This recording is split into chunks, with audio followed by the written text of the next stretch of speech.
गुहागरच्या जागेवरून भाजप आणि शिवसेनेमध्येच आता रस्सीखेच निर्माण झाल्याचं पाहायला मिळतंय। कारण गुहागर विधानसभा मतदारसंघावर भारतीय जनता पक्षानं दावा ठोकलेला आहे। गुहागर भाजपची पारंपरिक जागा असल्यानं आम्हीच लढू, जिल्हाध्यक्ष केदार साठे यांनी या संदर्भात हे वक्तव्य केलं।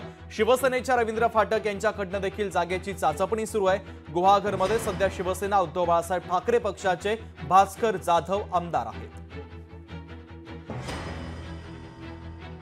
प्रत्येक पक्ष संघटनात्मक स्वतःची रचना तयार करणं आणि बांधणी करणं ही नैसर्गिक प्रक्रिया आहे।